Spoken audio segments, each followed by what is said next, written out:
Hello, everyone, and welcome to Doodle and Chill. And today we have Shane Mess and Mr. Joe Ball talking about MothMan. Say hello. Hey, JB can't really hear you right now, but I can. And as He's usual, I'm hulking up for him.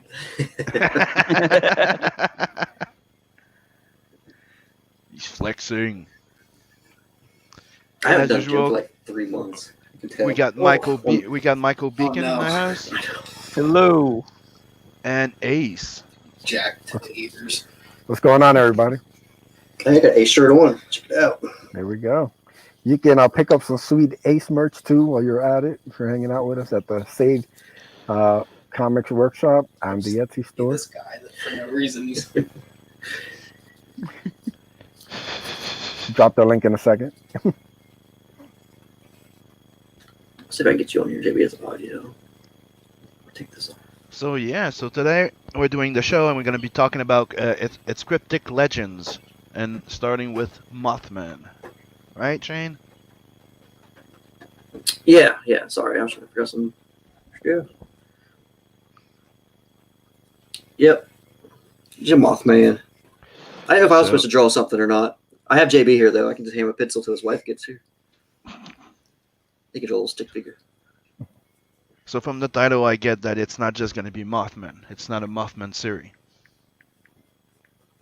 The first book, the first one will be Mothman. Yeah. And the second one won't be Mothman, right? That's what I'm trying. It's a Cryptic Legends. Oh, sorry, You'll be dealing with more than one cryptic creature, not just Mothman. Yeah. I got a way. I'm going to tie some stuff in and build off of it. We just started with the Mothman because, like I say, me, Sweens, and JB, we're all from Ohio, which is pretty close to, the whole Mothman legend. I can go over the Mothman. You want me to go over the legend and all that for you? Yeah, that's why we're here. All right. In 1966, way back then, you start having these sightings of a large man with wings, big red eyes is what a lot of the people saw. You had incidents where it was chasing cars. You had missing like animals, like some old guy like reported like the Mothman ate his like beagle, I believe.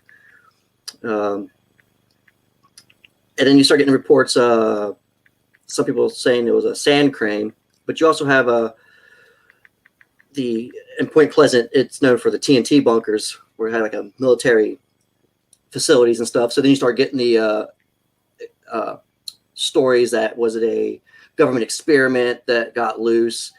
But what really made it popular and stand out was when the Silver Bridge collapsed. That was all this happened in like a year. So 1966, the sighting started. 1967, the bridge collapsed, and everybody thought the Mothman was here to warn us that this was going to happen. So after that, though, the legend died down. You get the urban legend thing. You get some sightings here and there, like anything else, but nothing's been done with it too much. We had a movie that came out with Richard Gere way in the early 2000s, maybe even 90s. But it was still like a spiritual thing. It didn't really have the Mothman in it. So I wanted to make the Mothman feel more like a creature of the Black Lagoon feel, give it that monster feel. So this book's going to have that, the take that the Mothman is a creature that's out there in that realm of like a creature of the Black Lagoon kind of feel, or not, maybe in like the Bigfoots and stuff like that, give it a little bit more of that feel more than that spiritual feel that's kind of starting to build with the Mothman. And I don't want to give too much away with where it's going with him and why there is going to be a reasoning why he's attacking.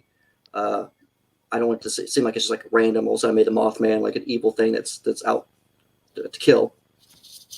That way, it still has that. I don't know if I want to use the word suspense, but that mystery behind him. I always do like the fact that the Mothman has that mystery of why was he here. Mm-hmm. So I don't want to take that away from it. So, but yeah, so we got a story we're bringing out. So Mothman, he's attacking stuff. when was the last sighting of him?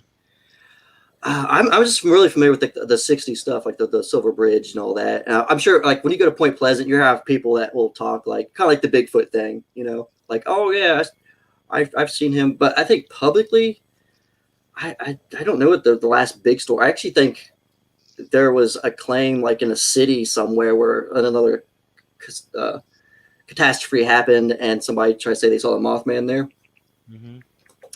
and there's always that thing, like, does he show up to warn, or is he just like to view events, like big events? Is he just there to like a dark angel of some sort? So you get all these little theories, but like I say, we're taking it into like the monster realm of things on the first book,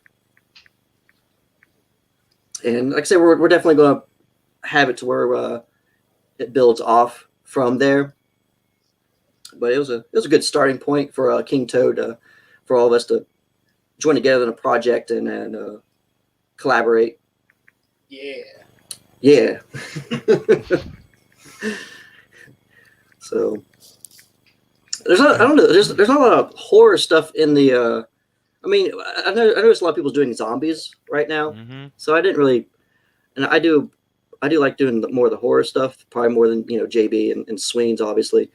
I kind of coached them in, I think, a little bit, like, hey, it's still horror. Yeah. But I didn't want to do zombies.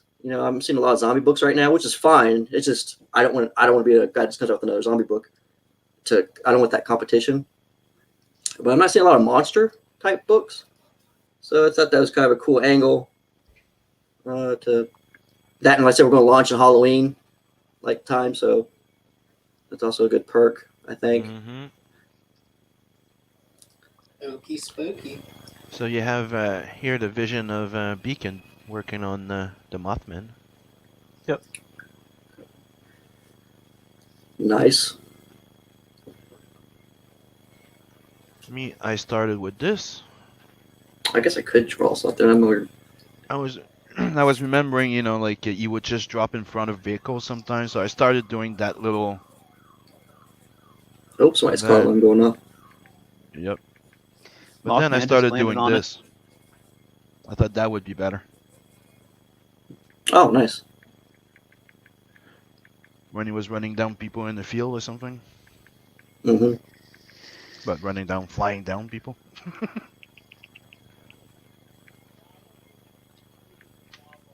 Because as far as I know, it was not just he did attack some people, right?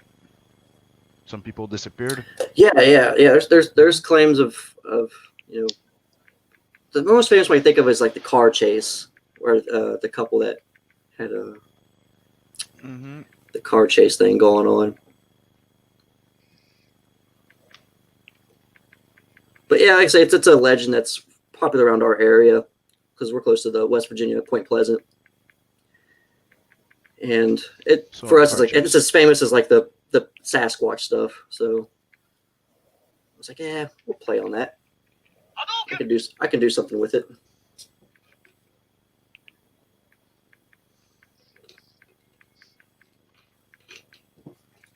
Sasquatch, are we talking about your mother-in-law? Damn it, you weren't supposed to tell him that. How ugly is she? She's that ugly. She's so hairy. I don't know.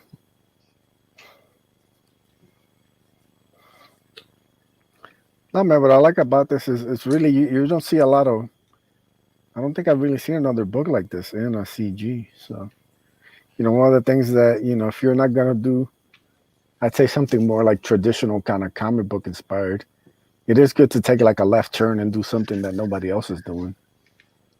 So, Yeah, and the exactly. art on Like, this looks killer, man. yeah, Elia's doing a really good job. He's supposed to send me the next 12 pages like next week. So I'm just surprised how fast he's able to get the stuff out for me and with quality. It's not like it's looking rushed or anything. That's good. So, and then I said the Colorist has the first 12 done. first 12 pages. Adam AF has started the lettering, so we're going through that process for the first 12 pages, all while, like I say, because Elia is doing the penciling and the inking. I'll probably have the same callers do the next 12 as well. He seemed like he was up for it. Later, gang. Later, Joe. Later. Bye. Later.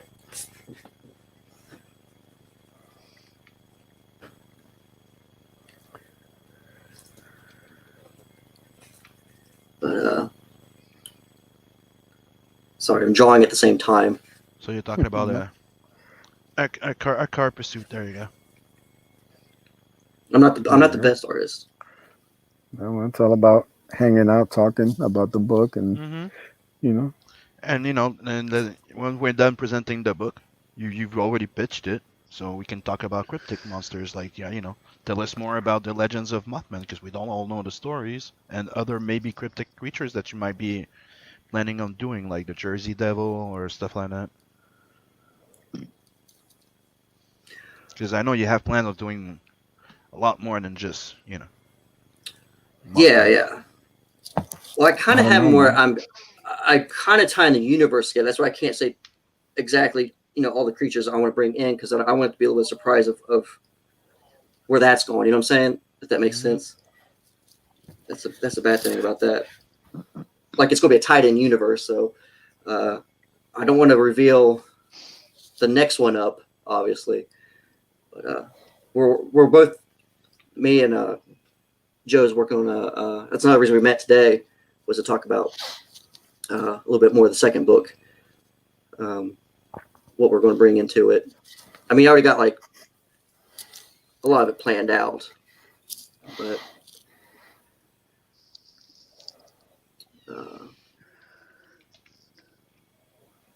like we were talking, you got those steps that go like nowhere and stuff like that. Have you ever heard those stories? Like people just No. finding that people are just finding steps that off in the woods that just they don't lead anywhere. And we've been playing around with ideas with that as well to kind of throw in there. A lot of people will see like a guy who's like all in black, and he has like, sometimes you have like a big brim black hat and a staff. He's kind of known to be spotted around those stairwells that just kind of lead up into nothing.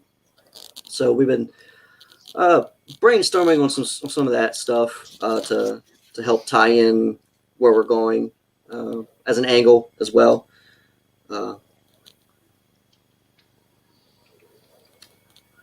But yeah. Yeah, man. All I gotta say is Shane. I'm calling dibs on Chupacabra. That one might be for what we're doing. That might be a hard one to kind of. Maybe I can make the Chupacabra a like a pet of one of them. That'd be kind of cool, right? Like have like the Mothman walk around with a Chupacabra next to him. Like that'd be kind of cool. I don't see the Chupacabra as one of the more intelligent of the cryptics. That discrimination. Maybe he is the smartest one of them all. I'm saying, Maybe. Like, like when you watch like a Hitchhiker Glide, one of the smartest creature on the planet is our mouse. Yeah. I see them kind of like gremlins in a way. Oh yeah. They sneak around. There's a bunch of them, and they know how to terrorize people and go after the cows and all that kind of stuff. I'm kind of drawing something. I don't know if you can see it or not. Highly intelligent, very motivated. Look, I can draw something. There we go. Looks like something. I don't know. Show your screen. Oh, how'd you do that? Highlight him again. Boom.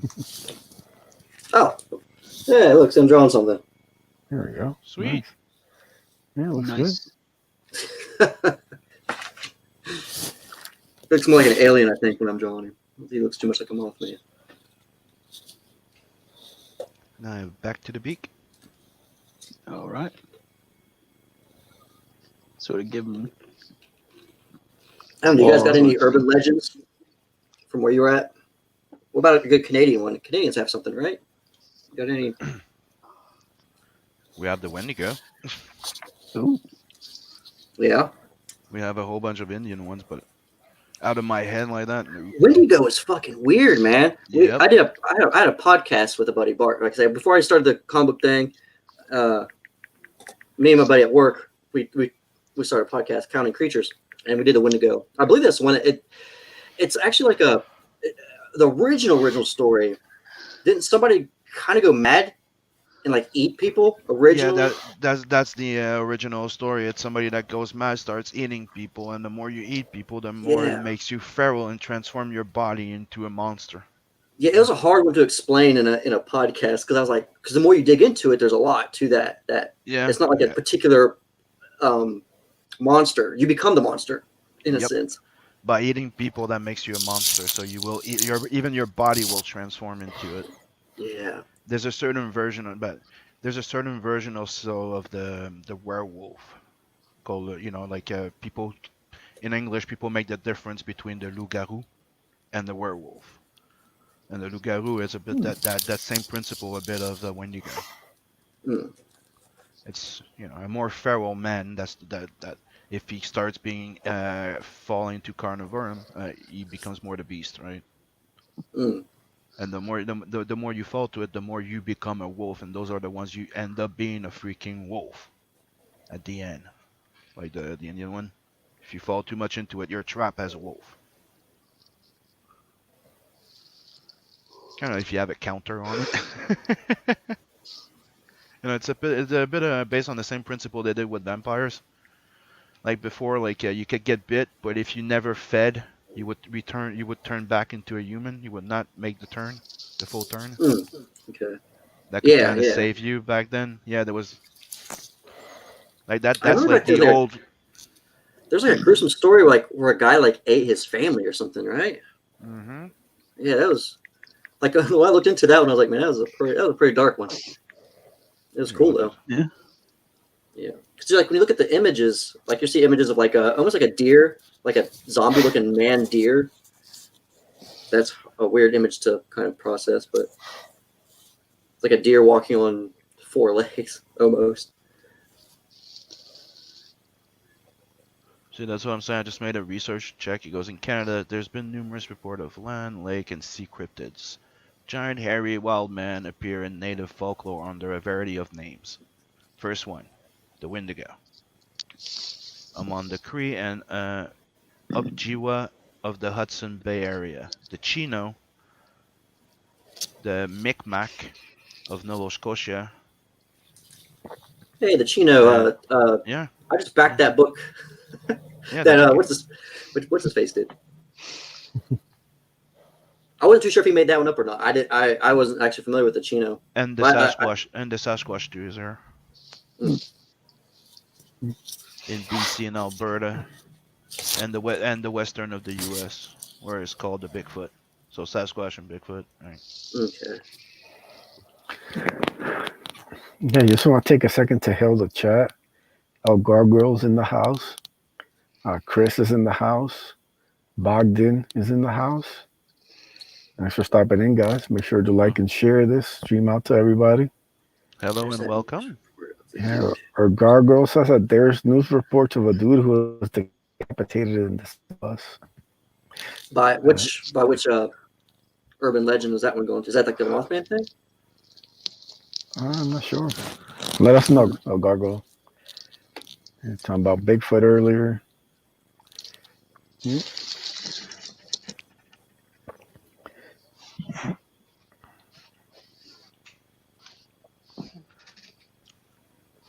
So I need to practice drawing a lot better here soon. I definitely know. I am not the artist on this, so when you see this work, don't think it's what you're getting.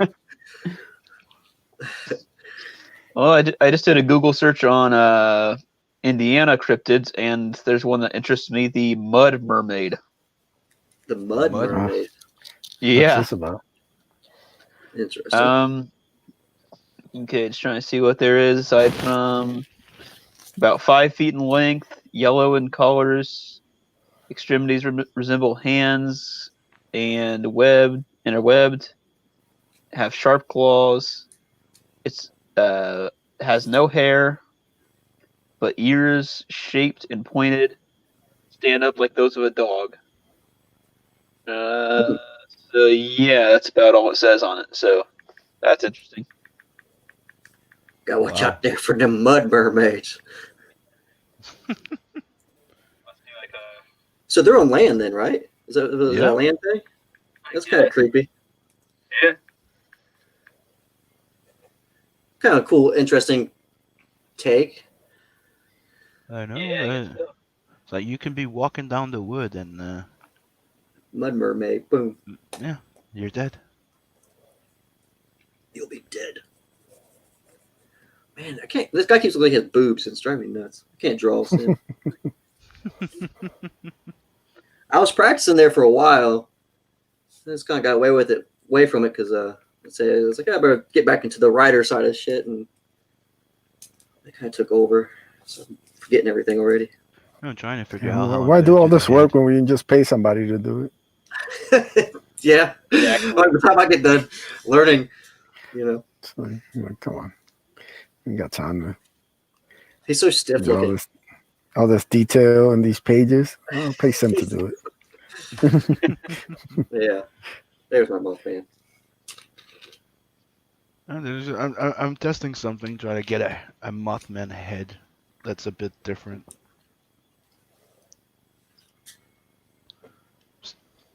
Oh, nice. Yeah, like I said, when I approached, I should say, oh yeah, when I approached Preston for the cover, he asked what I was looking for, and I pretty much everybody I've put on the project, I wanted their interpretation of the Mothman. I wanted just different styles. So I just let the artist go, and that's when Preston did his piece. Carla did her version. Carla did I haven't revealed hers yet, but she liked the fact of like the white moths, like the moth having a white look to it. So hers is going to be a lot different than Preston's piece. And then obviously the Doodle Bag one, he created like a very muscular, very well. I can't him and Right. Preston, but He's Preston both jacked, baby, looking Yeah. all jacked. He's about to get into the ring and fight John Cena. I know. I Everybody like making my Mothman a wrestler.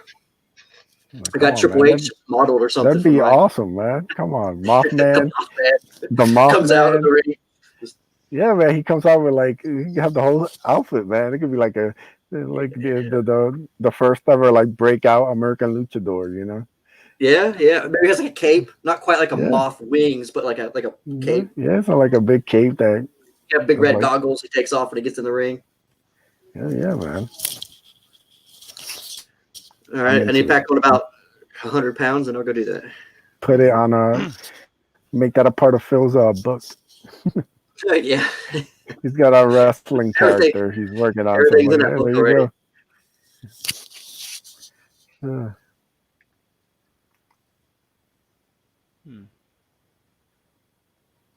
This is what Sims right now, right? So I'm looking at Yep. Sims, Yeah, trying to figure out a way of doing like. a different version.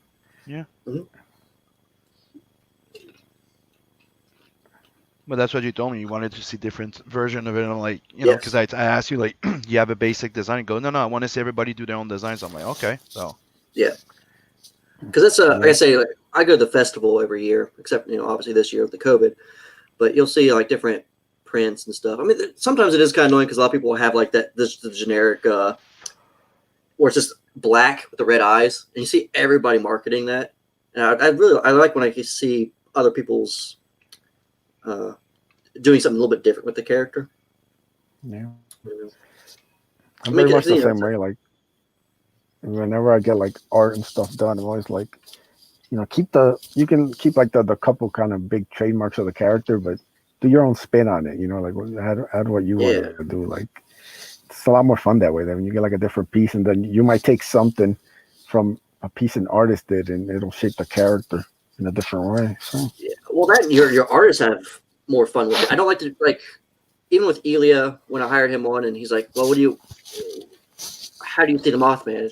I gave him a little bit of guidance, not too much, but you know, but I wanted him to have fun with it, with the style, because I just feel like the artist gets, you know, when they get that permission to go wild a little bit, I feel like they'll do a little bit more for you because they're more interested in the piece without all that checking in with me every 2 seconds. Like, is this what you mean? Is this what you mean? Is this too much? You know, I'm just like, go with it, man. I'm not, you know, I'm not like the pickiest person with something like this. Anyways, I mean, if I was doing like a particular, I don't know, maybe like you know, Ace with yours, like I say, like with yours, you have probably have a particular design where you probably have to keep it in somewhat of a guideline of like the Yeah, I mean, there's helmets. just certain like Right. stuff with the helmet, like the blade, different kind of little Yeah. things. But you know, like I said, I like to let the artist kind of surprise me and just kind of just Yeah, it bring makes it different fun that way things to for it. you and them. Yeah, 'cause especially you know, I'm It's used so to, hard. I grew up reading those '90s books, man. Like, you know, like you'd see all the characters like every like 25 issues, they'd have like a different look. You know, a new artist would take over and like they'd have like a new outfit and like, you know, Wolverine is drawn like with bigger hair, you know, like a wilder Yeah. mask, different stuff like that. And it's still like the same characters, just like a different adaptation to it. So I like the idea of just kind of like, you know, if I That do was a like couple of books with an artist, you know, eventually I might have to change up, you know.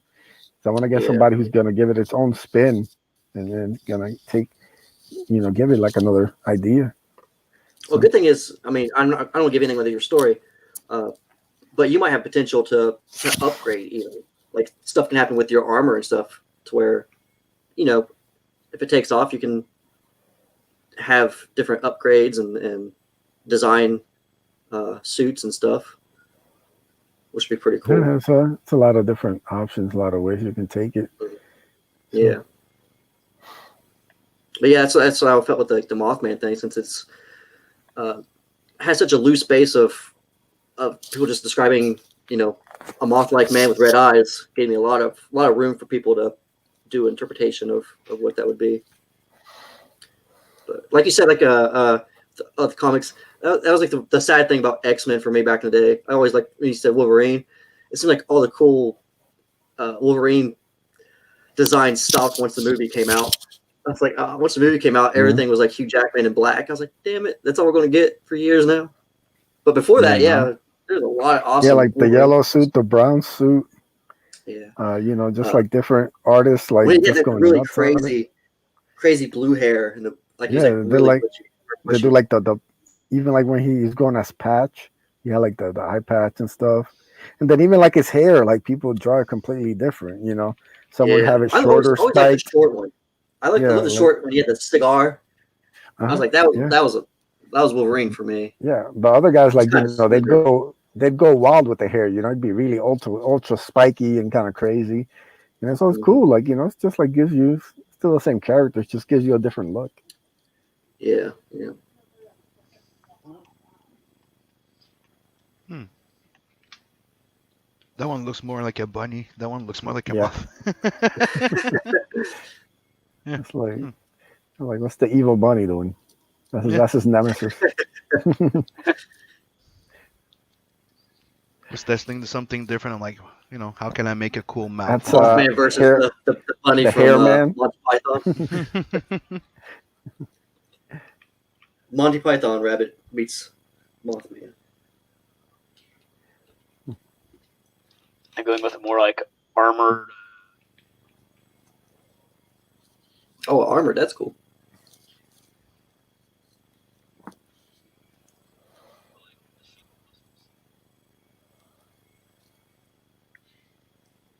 I stopped There you drawing. go. I was Way kind better of like that. like I just watch you guys draw. My art skills went to the as far as they go. I guess I could give him his little So let's go, background Mr. thing. Beacon. Boom.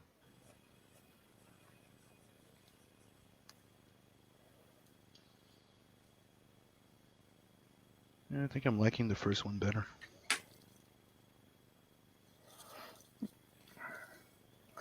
Yeah, so Chuck Keyworth is in the house.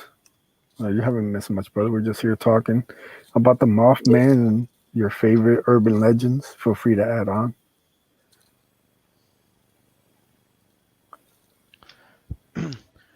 So, is it going to be one of those classic little story where the monster gets, infatuated by a beautiful woman? No, Is that why they're no, no? no. Is that why he's so jacked? He's working out for her. Yeah, Like, to protect her, and gotta get my that's why all six of this pack. happened. I like that. Hmm. No, the female. It's kind of funny. Yeah, Preston came up with that really the hot chick on the cover. Well, his interpretation too was because of the famous Mothman picture. He wanted to do his version of it. It was a Frazetta piece that he was doing an homage. What do you mean? Which Mothman piece? Yeah, if you look up the Preston picture, if you look up that famous Mothman, it's mixed with that guy. Oh, okay. There's a painting, a really famous Mothman painting, that looks a lot like that. And he wanted to do his version, like a take on it. So I don't know what you have to look it up. I'm sure if you just look up Mothman painting, it's probably won't be the first thing that pops up. It should be, anyways. And you'll see the comparison, like, oh, I see what he's doing. Because that's a good thing about. That's why I wanted to hire Preston too, because Yeah, but I recognized the homage to a Frazetta painting. He even said, after Frazetta on it. But I didn't know that yeah, Frazetta did a Mothman, or maybe somebody that did a Mothman piece did one homage to. Oh, what is that painting called? Give me a sec, I can.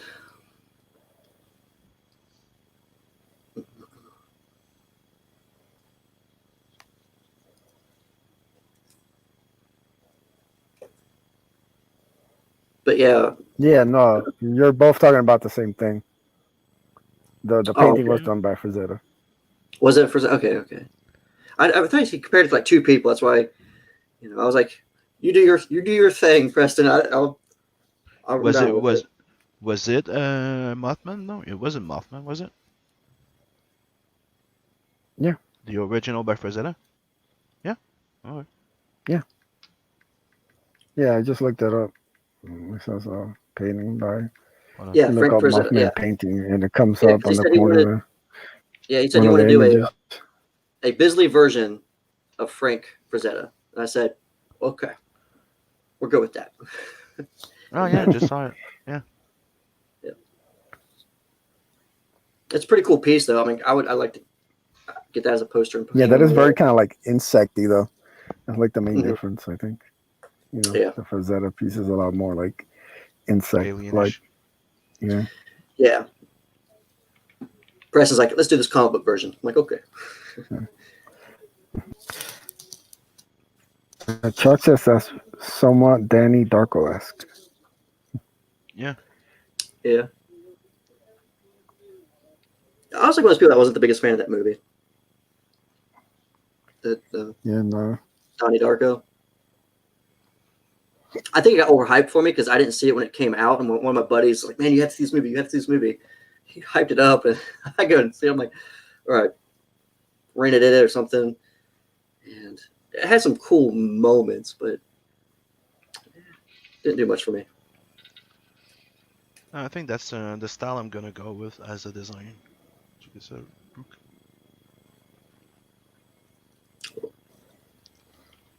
Finishing this like the rim of their type of like body there that they have. That would be good. Mm-hmm. Gotcha. All right. Moish, We have moish. Zaid Comics in the house. Yeah. What up, Brandon or Phil, whichever one. That's Phil. Is it Phil? Yeah. I never know when the Zaid boys come on. I usually assume it's Phil. But I feel bad because I always feel like I leave Brandon out. Like Brandon's too busy to like troll us on the chat. Phil has nothing to do. Yeah. Arthur Reed is in the house. Hail, brother.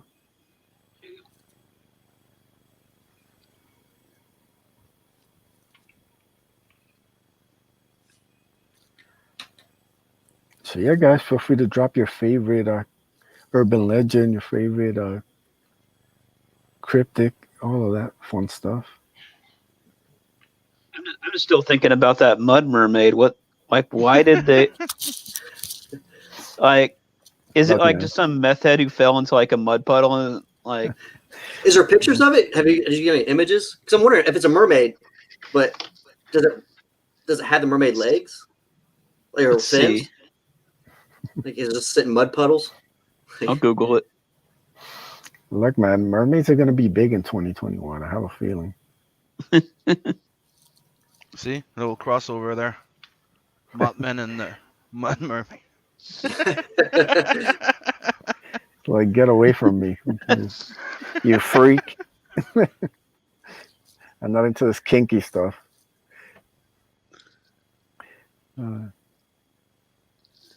That's funny.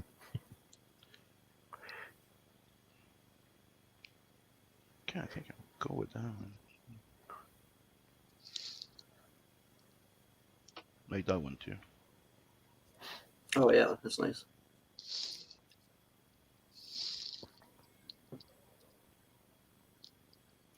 Now, here's an idea for you, Shane. You can tell me what you think of this. About Bigfoot Gangbang Island. Gangbang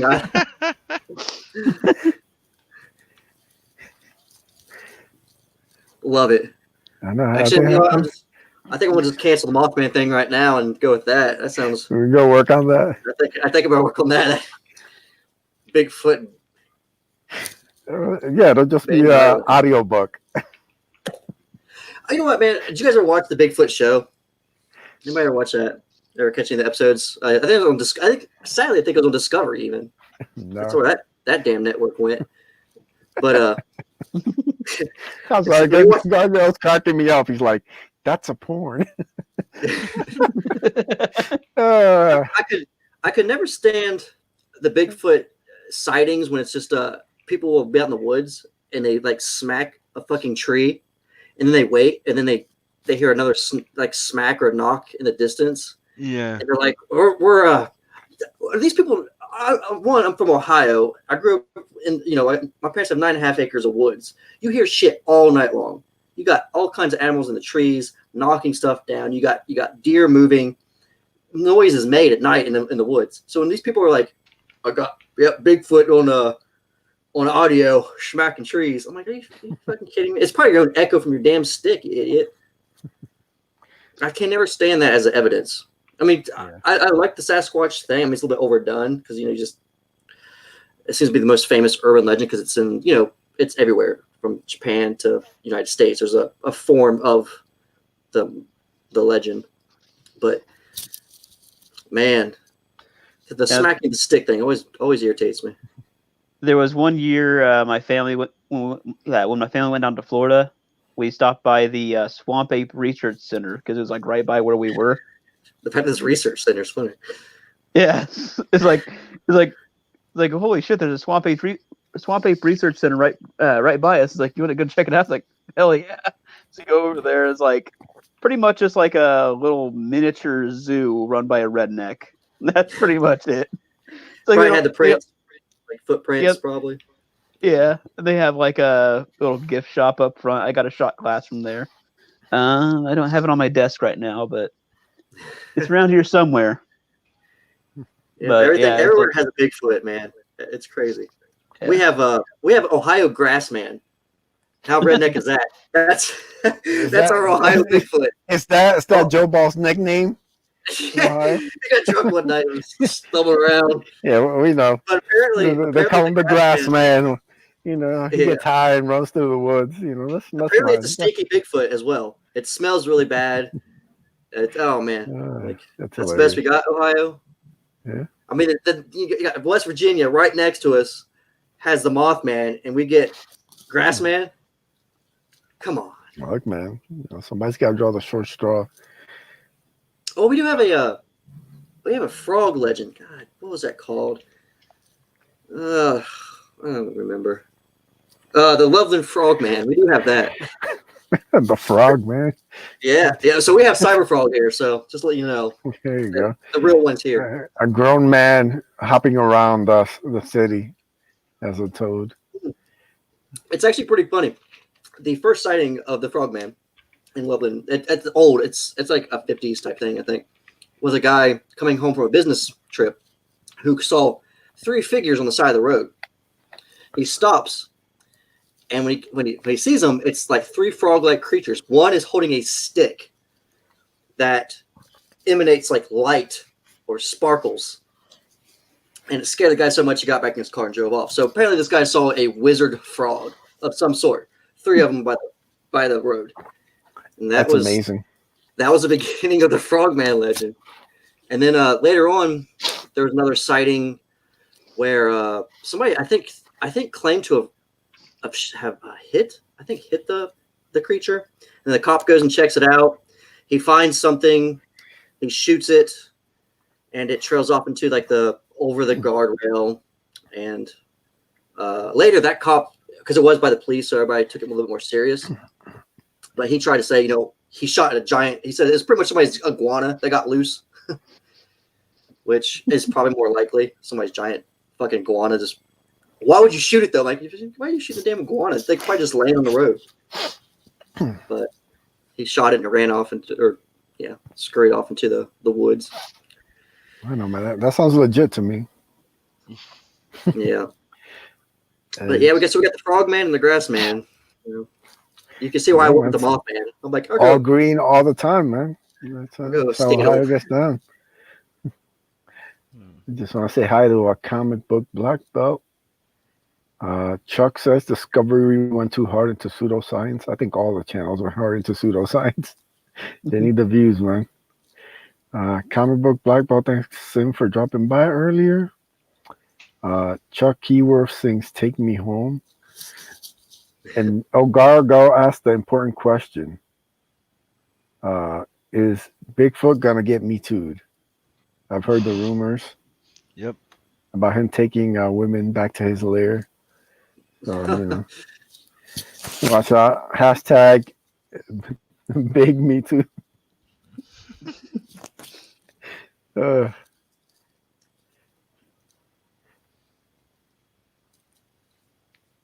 Hey, Chris.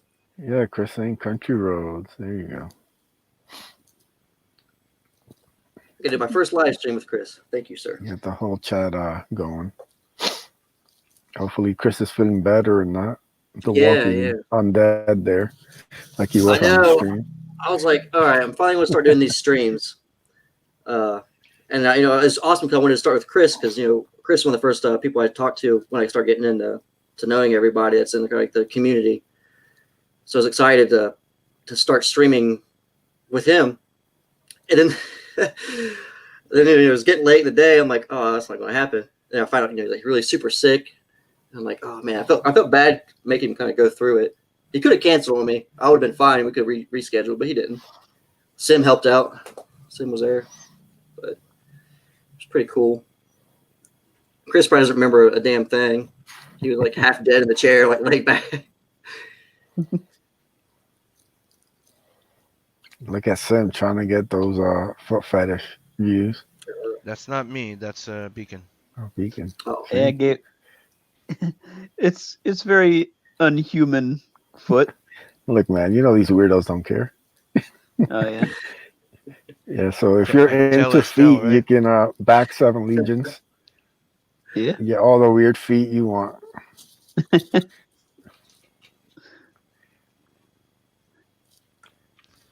you go. Yeah, man. Think about that one. If you back it twice, you might get some foot art. So. Yeah. Yeah, 2 alien. Looks 2 better. alien. Look, that one or that one. That one's 2 alien, right? What was the other one? Sorry. Get that one. And then that one. That one looks more like a moth. I mean, that one looks more, moth. So. Chris is saying he remembers very little, so all that NyQuil he took, Yeah. knocked them out. He said he's gonna have us back on though. I'm gonna try to get where it's me, Joe, and Sweens all to bug There him we on a go. stream. So You got the whole team or get on. that arranged. Yeah. So when are you planning on launching again? Be the last week of October. I go on vacation, and me and Joe is going to have everything set up and do a launch party.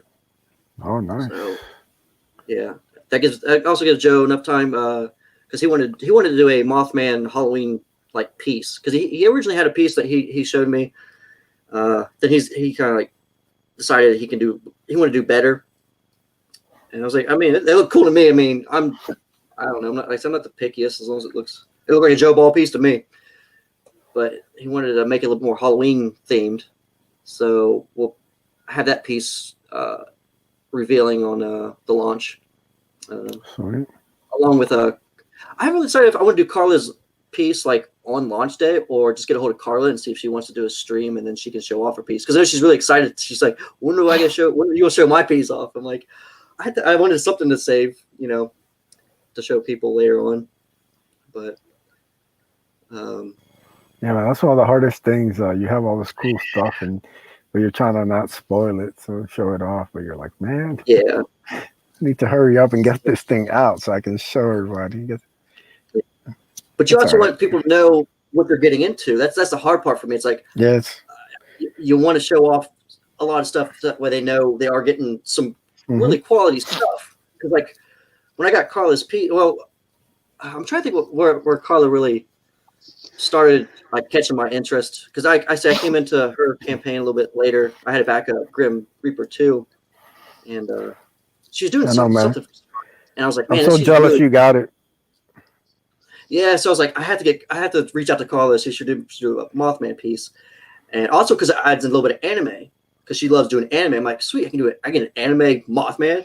I don't care if everybody likes it or not. I'll keep it, But she turned out an amazing piece, and man, I cannot wait to show that off. So I have a Mothman anime piece that's going to come with. We had decided that's going to come with every tier that we do. That's one thing we have decided. Other than obviously we got the Preston cover, and we did the Doodle bags piece. We revealed that. I haven't revealed the collared version, but it show off the black and white one. He did because he asked me, well, what do I want? I said, well, Carla did a piece that has a bridge, so I'll give that part away because I did want something with the bridge, everything that's kind of known with the Mothman. And Preston did his take on the famous painting. So I was like, what else can we do with the Mothman that he's known for? And that's the TNT bunkers. I don't know if I mentioned that earlier, that Point Pleasant has the old TNT factories, and it talks about like, that's where Mothman hid himself apparently.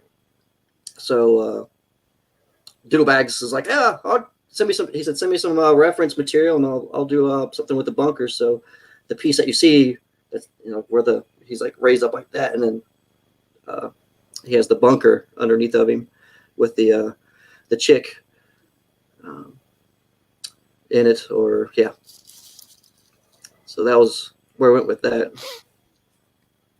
I haven't really decided what to do with the Doodle Bags piece quite yet, because me and Joe was talking today about what piece we want to use for the second cover. Do we want to go with the Doodle Bags collared piece when Joe gets on with his piece, or are people wanting to see the Joe cover, or we just still got time though to decide on that. I don't want to get like because I know Chris is one of the people that told me he doesn't like when people come up with too many covers, which I agree. Yeah. You don't want like 4 or 5 covers, So, but it is hard when you get all these artists, because then you see you get the piece, you're like, oh, this would be such a good cover. Oh, yeah. But that's where trading cards and the posters and everything else comes in. And I do want to have like everybody's art probably in the back of the book as well. I want people to get these pieces. I'm not going to be greedy, but you have to back like 3 tiers to get this Joe Ball piece. I want it to be in it somehow, some way, even if you can't, get 2 covers type thing. I want to it to be in there. If that makes sense. You guys are like, no, don't do it that way, Shane. No. Don't. No. They must pay for all of it.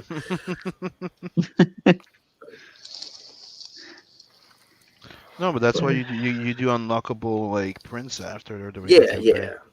Mhm. Well, there's still like artists. When we get to the like you say, the unlockables that I want to reach out to and see if they'll do a piece to reach those stretch goals and stuff like that as well. So I'm still not sure if I'm done with hiring all the artists, and I got room for that type of stuff. Yeah.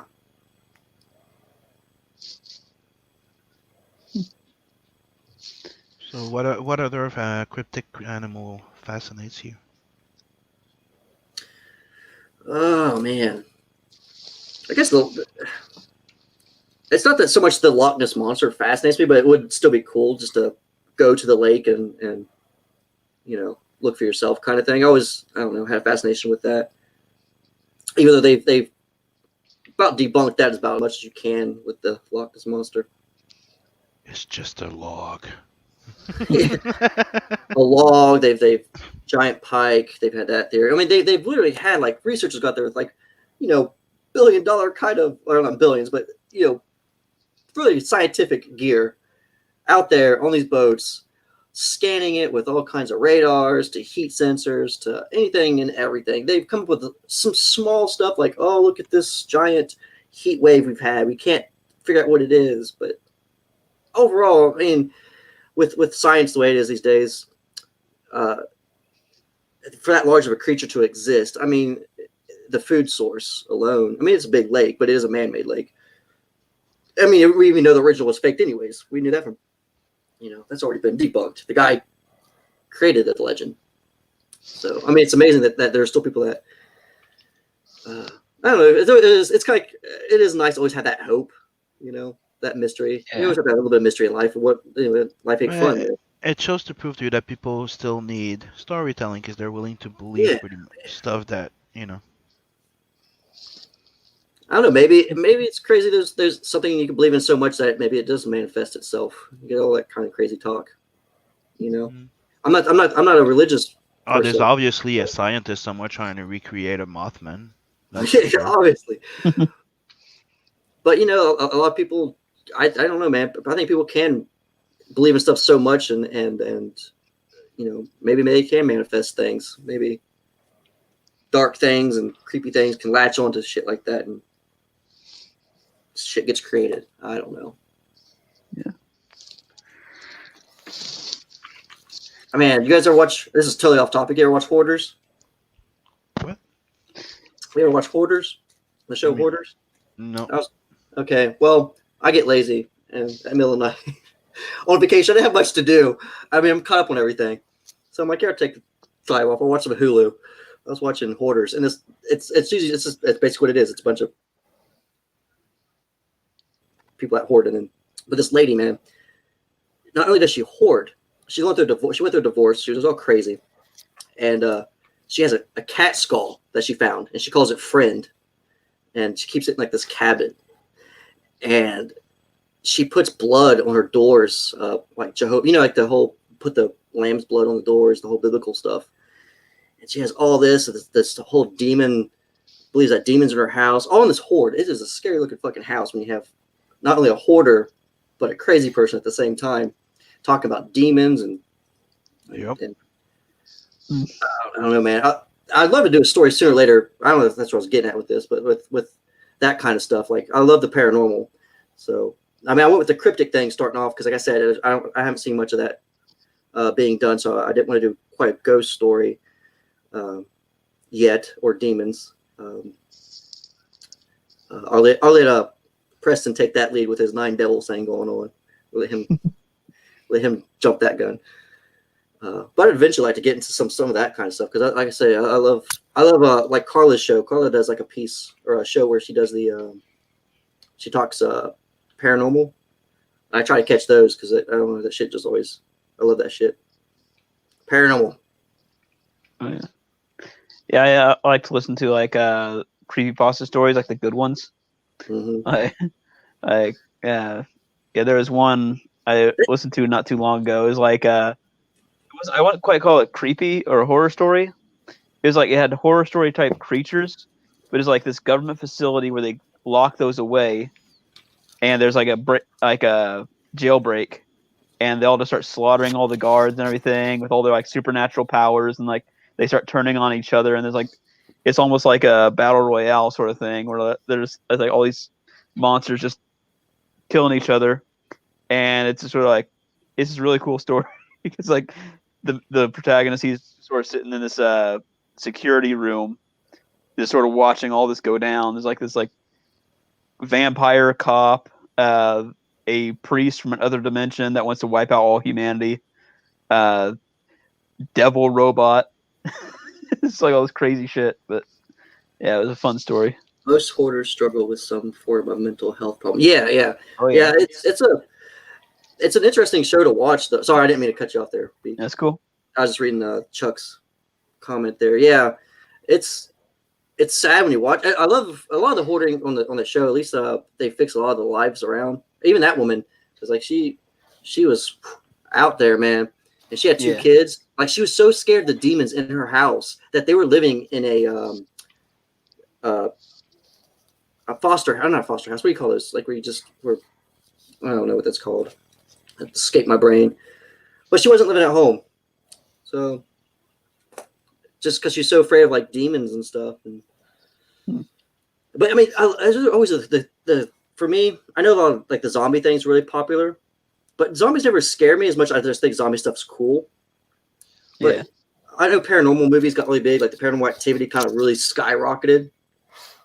But there's always the kind of scary things, the things you can't see, but you know is there kind of stories, and demons, because you don't, your imagination is like endless when it comes to demons and ghosts. And I think that's why it's so fascinating. It's hard. I think it's hard to make a ghost comic, probably. I don't know if anybody can pull off a ghost paranormal comic. That'd be kind of neat. But that stuff's always just trippy, man. Some trippy shit. Oh yeah. Because a lot of the zombie stuff, man, you kind of know where the zombie stuff's going a lot of times. Mm-hmm. I mean, I guess I enjoy a good zombie story, but a lot of times, you got a group of people, about 4 or 5 of them going to die. You got like the badass who usually lives. And, Walking Dead kind of dragged it to the dirt for me. Not that I didn't care for it or anything, just I got a little burned out. Yeah. It's really hard. It's really hard to do anything new with the zombies. Everything's been done. Yep. Zombie mermaids. There you go. Mud zombie mermaid people taking over. Don't inspire people. I'm just what little I could find on the mud mermaids doesn't make them quite intimidating, really, because it's like they mostly go on land, but they're still like mermaid bodies that are like, sort of flopping around. If they're like hunting people, it's like they'd be quite easy to get away from. Yeah. It's like, oh no, it's mud mermaid. Okay, it's just gonna walk at a normal pace. Unless they come out and they're like fucking crocodiles, right? They're Oh, land mermaids, man. but instead of being fish, they're crocodiles, dude. Oh, Chris does not like ghost movies. Ghost movies bore Chris. Oh, sorry, Chris. Yeah, There are he's a some boring living ones. ghost. Dude, I grew up in some crazy fucking like house though, man. Like when I lived in my old growing up town, Sabina, a little hick town, we had a haunted house, man. That shit, I had so much crazy bullshit happen to me. That's why the paranormal stuff scares me more than anything, because it's, like I said, it's what you don't see. I can tell. I didn't want me to tell a ghost story. I can tell a ghost story. We got time, right? Yeah. I didn't know if I was getting too off topic with shit, but No, there's no topic other than your topic. Yeah, we're just chilling, BS. Yeah. I remember I was probably in like 3rd grade, so I was a wee little boy. I had bunk beds. Me and my brother. I had obviously being an older brother. I'm like, I get the top bunk, buddy. So here I am on my top bunk, middle of the night. I had it must have been like a birthday party. I don't remember the details, obviously, to that degree. But there's a balloon tied at the end of my bed. Uh, and I remember waking up and I start seeing things moving on the ceiling. And when you're a kid, the stuff doesn't really comprehend in a sense, like an adult, like you'd be like, holy shit, what's moving on my ceiling? I don't know, something about when you're a kid, you're just more fascinated. So I remember sitting there and I was watching these figures moving across my ceiling, and then all of a sudden, like the shadow came down and bumped the balloon, and the balloon was like, boom. And dude, when I was a kid though, you're kind of like, when that happened, I was like, oh shit, do I do that run? Do I make the run to the parents' room? The whole safety net of running to your parents. That then I'm just throwing you back in bed anyways because they think you're crazy, which I was. I don't know, but dude, when that happened, I made that mad dash, left my brother behind. Fuck you, buddy. I'm out. You have fun. I had one of the other creepy incidents I had. I was laying in bed, and I had my old cat named Calypso. And when you're a kid and your parents make you go to bed at an early time and you just can't fucking fall asleep. Mm-hmm. So I was just sitting there with my cat, patting him, and all of a sudden, like this cold wind just whooshed by me, and really cold. So I laid down with my cat. There's one of those cool cats that will just kind of lay there with you. But then he started freaking out, and he jumped off the bed, and I got that really, there's that creeped out feeling. So I did the whole kid thing where I put the blanket over me, right? And I start feeling like these footprints coming across my stomach like it was the cat. I kind of did the whole peek thing, but nothing was there. And all of a sudden, something grabbed the side of me and started like tickling me. And man, I fucking jumped out of that bed and ran out of the room. Did the run to my parents. My parents are all into that paranormal shit anyway, so that didn't even help. Most normal parents are like, it was just your over-exaggerated imagination, Shane. Yeah. Not mine. My mom's like, yeah, it's probably a demon, Shane. We're getting rid of that tomorrow. I'm like, oh shit. So my mom's like, my parents are into the Native American shit. I'm not, but that's their thing. So she would be out there with the sage and all that stuff, which did not help, settle my brain as a kid, all that type of shit. And this one, everybody's like, I am not back in this guy's book. He's too into that shit. But you guys have any ghost stories, or am I just the only crazy ghost guy? Huh? No. Not really. Nothing firsthand, really. Yeah, all that stuff was like I say, it was in that old house, man. I don't know. I'm not, and it's weird because, like I say, I'm not a religious person, but and that doesn't mean I don't believe in shit. I just don't have a certain belief system. So I mean, I'm all for there being supernatural demon kind of shit and ghosts, good and bad type stuff. I know people see like dead grandparents. I never had that experience. Never had like the nice, like, oh, my grandma came up and tapped my shoulder. No, mine's always like some crazy bullshit like that. So. Well, I suppose there was one time for a while my family lived in this small house between like us living in this like our first house and moving to where my parents live today. And it was like so it was a house way too small for all of us because we're a huge family. But it was like only for like 6 months. But my sister swears that one night she saw one of the dolls just get up and start walking across the room. Fuck that, man. I'm pretty sure we wound up just breaking that doll to pieces. Yeah, that's what. Burn that shit. Yeah. But yeah, I'm trying to think. I don't think I've had anything with like that kind of stuff, or like walking dolls. Mostly just ghost stuff, like or it's like a shadow. Like throughout the years, I've seen stuff here and there, but it's just such small things where like you kind of question it after a while. At the moment you're like, oh shit, but you get further away from it. You're like, I don't know, man. Maybe that was just this or that. But you kind of lose it a little bit, I guess, when you get older. I don't know. If I go back to the old house, though, who knows? I'll probably get raped by a demon or something. It's like, you want to return. Round 2, huh, Shane? You thought because you're older, you could take us. Nope, they'll take me in the closet and have their way. But I did have something really... I did cover this in a different video, but I had a friend that just passed a couple weeks ago, right? And So they're going through the whole trying to figure out what they're going to do with him. He didn't have much money. And so my girlfriend was over with her kid, and she has this damn little booklet thing or a fake computer. So if you hit like M, it'll say M for mouse, shit like that. Well, it got stuck on the letter R, and it wouldn't stop. It kept going R, R, R, R for rabbit, and something else with it. And I was like, God damn! So I turned the thing off, and I turned it back on, and it'd still be stuck on the R.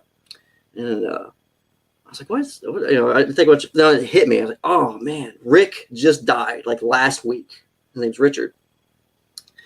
And I thought it was really creepy because she was playing in the room that I only have one picture of Rick. I got this little Magic. He's a Magic Gathering fan, so we got these little Magic cards made of him. And I have it hanging up. And so I thought it was just really weird that the room that I have a picture of him in, all of a sudden this whole R thing started happening, right? And it was creeping me out. And go to work, and Bart, my buddy Bart, he's like, dude, I woke up early tonight because something had knocked over his Magic the Gathering cards all over his floor right next to his computer, and all his computer lights lit up. And he said his computer wasn't on, but the keyboard and the mouse was turned on. He said that's fucking impossible, dude. And then we find out my buddy got a hold of me because I was trying to figure out what's going on with Rick, like what they're going to do with him. And they're like, dude, man, they cremated him today. I was like, what? I'm like, you fucking tell me. Like, it's just the how that just adds up. The day he gets cremated, all this stuff happening. It was really creepy shit, man. It's those subtle things you don't know. Like, is it coincidence? Is it not? It's fascinating shit to me. Has nothing to do with Mothman comic. I know people. Anyway. No, man. I think you're missing out, man. You should do like a late night Shane spooky stories pod. Dude, I live by myself. I'm in the blankets, like. Hell yeah, man. Just you and like in the dark, little night light. Like, let me tell you a little story, kid. The stories of Shane's childhood nightmares. Yeah, One you should day. do your own like goosebumps.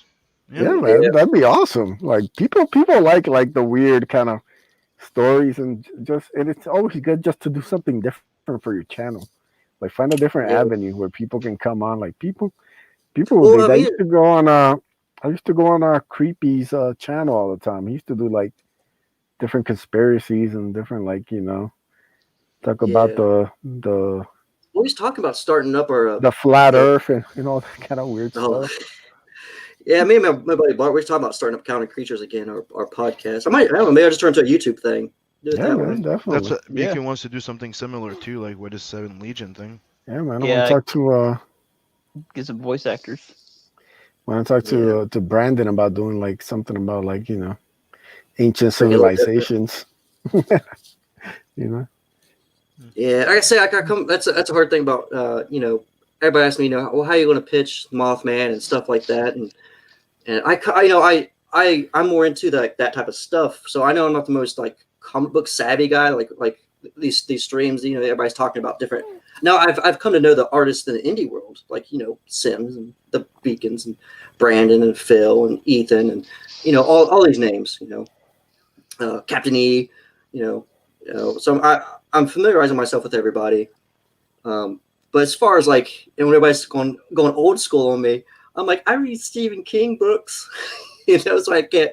It's hard for me to do the comparisons and stuff when I'm coming from more of that kind of realm of stuff. Now Joe's gonna be a little bit different, obviously, when he talks about stuff. But I don't know, man. Yeah, maybe I should do that. Maybe that'd be my niche. Or like, hey, here's some creepy shit in the news, because everybody goes on about SJWs and stuff like that, and it's not that I don't find it fascinating. It's just I'm not the most savvy with when everybody talks about stuff like that. I try to keep up as much as I can, but dude, I'm just here for the comics and the people and the projects. So. Yeah, I don't know if you guys already talked about the werewolf mermaids, but that sounds like a great crossover. Chuck is also saying flashlight under the chin with the room lights off. Yeah. Right. One of the biggest. I grew up on Goosebumps. I mean, that was my thing. That was definitely an early Man, was that? I want to say that might have started late '80s. Going no, I think it was '94. Don't quote me, but I think around '94. I think is when Goosebumps started. So I think I was like in second grade, maybe somewhere around there is when maybe third or fourth. Goosebumps was the thing, and I had one of my favorite ones was I keep on saying People Under the Stairs. That's a movie. What was the basement one? Damn. Had like the green hand. It was about the plant. I think the father who was experimenting, and he created all these plants, and then there was a clone of himself. It was a Stay Out of the Basement. Yeah, simple enough, right? That's what it was called. Stay Out of the Basement. So I grew up on those. A big influence also was Scary Stories to Tell in the Dark. I know they just made the movie, which wasn't bad, but I mean, when you were a kid, those books, the art, sold you more than the stories.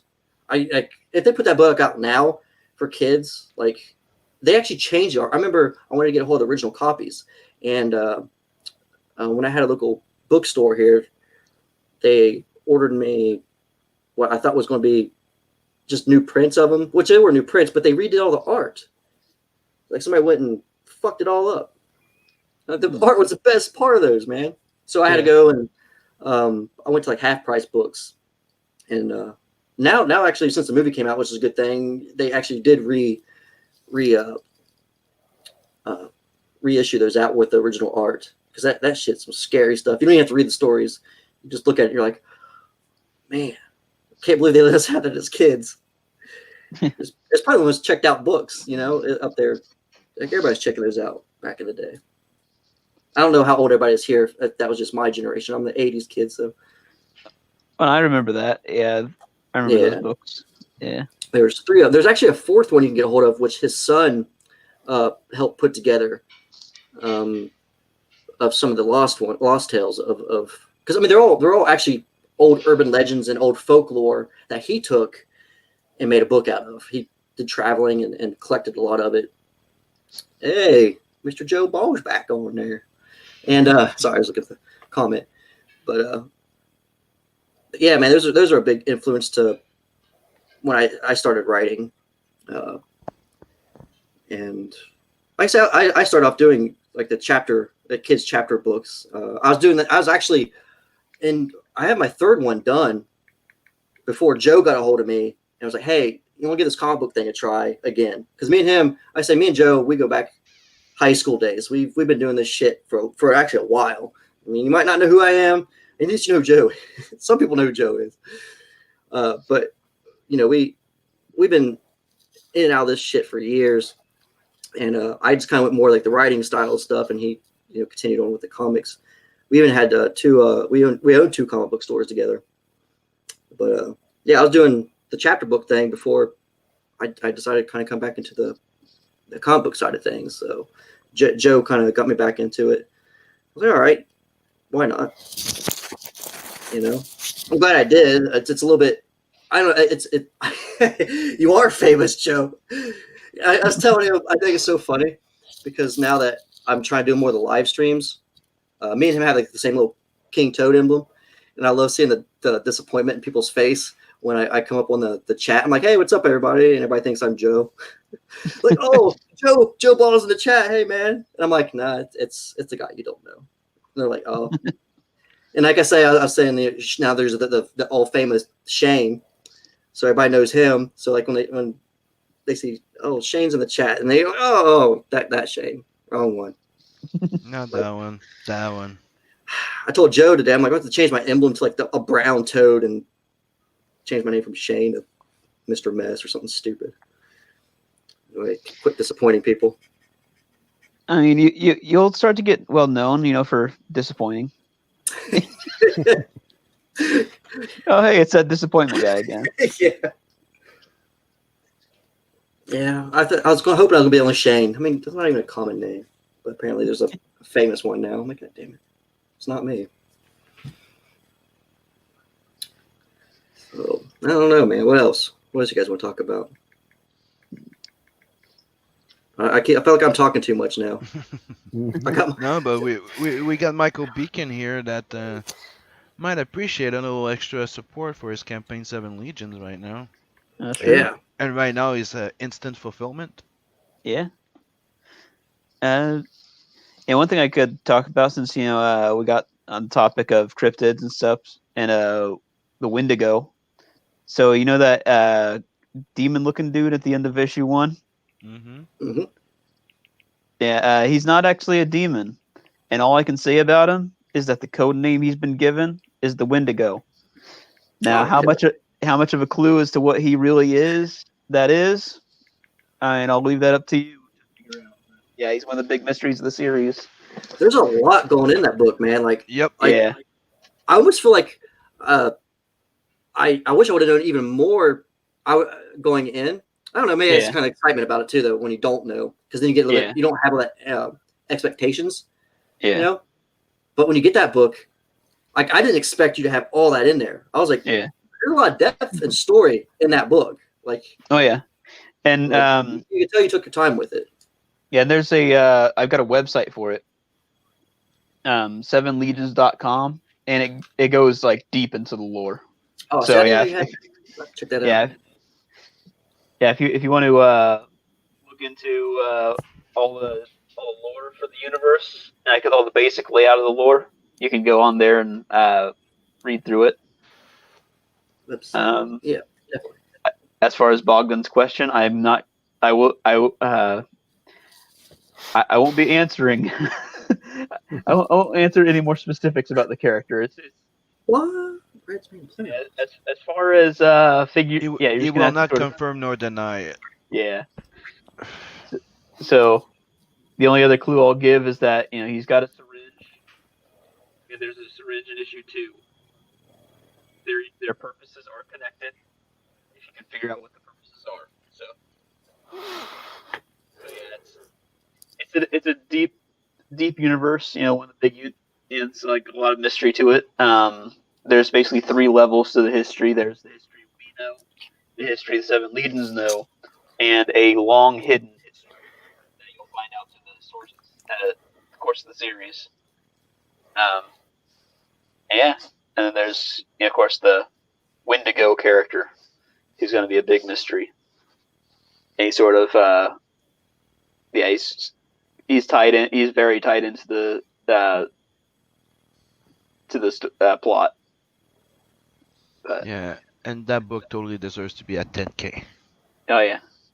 Yeah, like I said, like man, there's a lot more going on in that book than you might see just in the campaign. Like Oh yeah. you know, Dude, there's a dwarf with a jetpack and a rocket-powered axe. I think I told Beacon that's like one of the things that even sold me on it. I saw that and I'm like, what? Right? All right.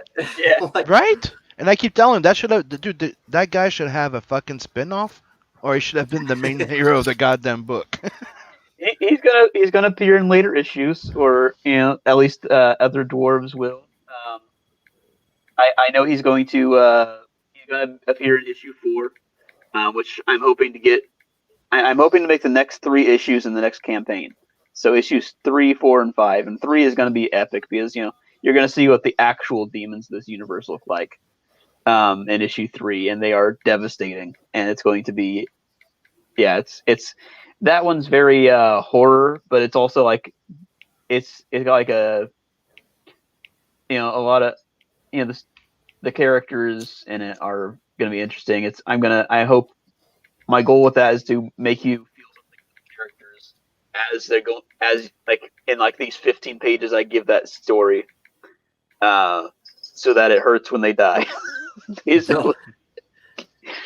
So yeah, man. Then issue 4, it's basically going to be like Pacific Rim with Nordic style mechs. And then issue 5, you're going to see the mission that caused Azrakal and the others to lose their halos. And I think that's the part that probably grabbed me the most was like, I mean, it might have been done. I don't know. For me, I haven't seen it. I like the armored, like, just like the angels coming in and then them having like the different abilities and stuff. yeah, To me, that definitely sets your book apart from what I've picked up so far from a lot of people. That's Yeah, so definitely grabbing and like Yeah, so like the basic angels, they all have like the same.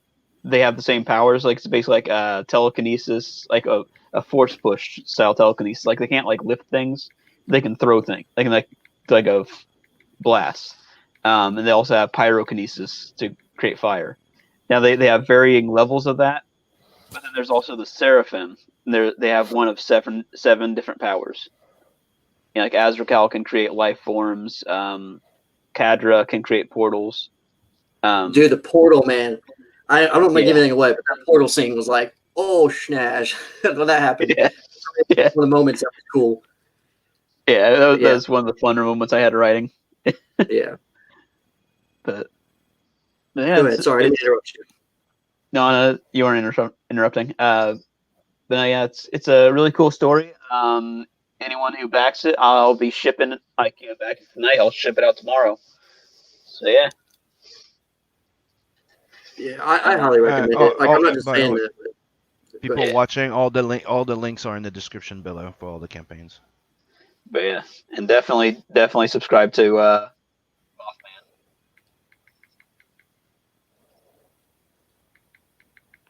Mr. Ice. And go sub to the Ace right here, also in the description down below. Damn right. Trying to get the numbers up. We've got a lot working on so much cool stuff, guys. It's gonna blow you away. Can't reveal most of it, but I will have another sneak peek tomorrow on the Hardline on Zay Comics, 10 p.m. Eastern. So come check out the little sneak peeks. Ace coming January. Sign up now. You get an exclusive trading card by Art Cider, which is gonna be badass. And for me, here's Tales from Right. the Netverse. Here we go. Right now, we're getting close to passing the 4K. We're $15 away from passing the 4K, and we're getting closer to that $5,000, which unlocks the 3 first stickers from, I say the boys from 6 a.m. And when we reach a 10K, we unlock the girls. Uh, And there's also this that's been added to the campaign. When we reach 15K, people will get a cardstock print of this about the comic book size, and this of Joe Ball. And here's a sample of those cute little stickers. They're so fucking amazing. So yeah, go get in on it. 66 backers, 132%. This is if you have a friend you want 2 copies. You hear that's 2 books, 2 sets of prints, and you save they just say it's a value of $90, so you save a whole bunch of little money there. $20 that's digital, $25 you get just the book, and here you have the sim pack, $55 you get Tales of the Netverse and Bloodhound if you missed on it, and everything else you can add and check out as add-ons. You have the book here with the head sketch, and you have the sketch cover, and the rest it's original pages from the old story from 2013. So yeah, go check it out. The most badass intergalactic man of action. And this is me working on the cover for number 2. Sweet. I'm thinking of keeping the ship under the logo every time now. I think it looks cool. Yeah. yeah, I like that. Right. I just put it there like, oh, let's test the editing, like putting the ship in the back, and I'm like, hold on. The ship is the logo. Yeah, the ship's part of the logo like that. It's freaking cool. Yeah. We're gonna keep it like that. Tales from the Netverse. Oops, somebody came in. Ooh. We got Phil. What's up, What's up, brother? Oh. chickens? Hey. Hey, I'm finally not staring at another avatar. Yeah, there we go. Yeah, they're all afraid.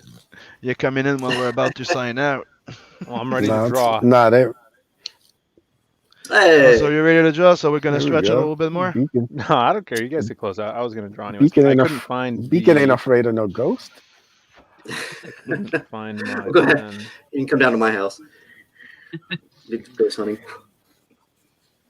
So your house is haunted. Yeah, you missed all that stuff. Well, actually, not so much this one as my old house. Oh, okay. I'll be My done soon for man, this. dude, my parents are know all that shit. So they mess around with that crap, and then next thing, everything's fucking haunted. Don't mess with that shit, man. It will haunt you. I'll be done soon. I just have to finish this on the bottom. Mr. Death, Death, Death. Yep. Yep. And I like that little scene. I might finish it. I might finish it off. Yeah, I like that. Definitely has that like in motion kind of feel too. I like it. Yeah, but we're also discussing Whoa. that you wanted something that was one of the classic scenes that we know. That Right, happened. yeah. You don't have that one yet, right? Nope. The car chase. Nope. Was it a car or was it a pickup or a truck or? Oh man, I'm not too sure. I think it was just a car. I think it was like a couple, like a Oh, guy in his try and pick that type of car that was back then. yeah, the '60s. Mm-hmm. More like the 60s, am I right?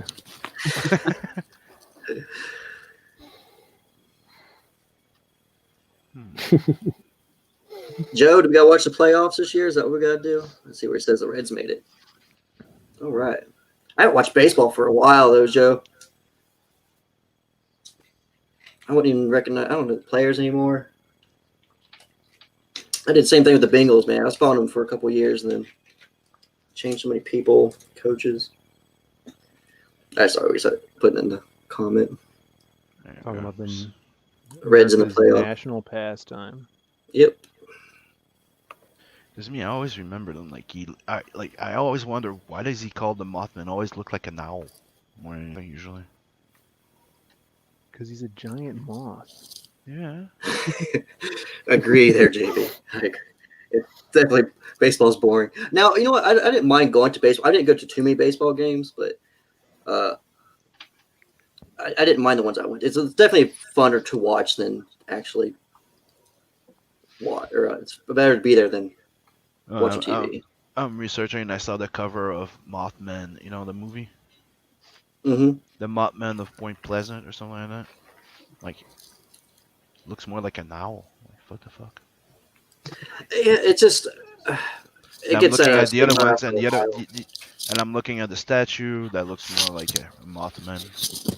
There's a Mothman You know what? Funko Pop. Is that real? Two of them. Two of them. There's the one from Fallout. Yeah, I see that one. Yeah, and then I got a new one that's actually I ordered. Actually, I have a buddy order for me, but it's like it cost me $70 because it's one of those. Yeah, it's one of those exclusive Funko store fronts. You can't like Yeah. yeah. So My actually, I think it cost me about 60. It's skyrocketing already. So if it wasn't Mothman, I definitely would have jumped on it. But So my ex ran a Hot Topic, and they would have those like pop exclusive days, like Thursday, like Wednesday they get the shipment in, and Thursday morning there'd be a line of people waiting to come in and get their pops. And then sometimes they do mystery boxes, right? Like Marvel mystery boxes. mhm. And people would come in with their like cocaine weighing like cocaine scales, and then they would weigh the boxes and then open them up and then post online which box weighed what amount so people could go to their stores and get the right Yep. ones. Yeah, the mystery box thing gets kind of annoying after a while. Oh yeah. Just because they're so pricey as it is for a mystery box, you know. So Yeah. nah, I only got a couple of minis here and there, but I know what you mean by the weighing thing. I did that with the Pennywise minis. They're about that big. It's the one with where he's got all the balloons with him is the most obvious because it's like it weighs a ton. You pick that Oh thing up. yeah. I was getting those minis for a little bit. Mhm. See, Passion, I don't know if you're in here somewhere. I do open some things. I do have the minis open because you have to if you want to know what they are. Yeah, for He was sure. teasing me that I don't open all that stuff behind me. But I don't know. I did all that when I was a kid, right? You open up all your GI Joes and Transformers and Turtles, and then you lose them all. So I don't really open stuff. Well, I kind of like the Funko boxes though as well, because the art kind of sells it a little bit. Once they're out of the box, you're kind of like, some of them stand, some don't. They just kind of fall over. So I don't want to have like a giant row of Funkos falling over on me.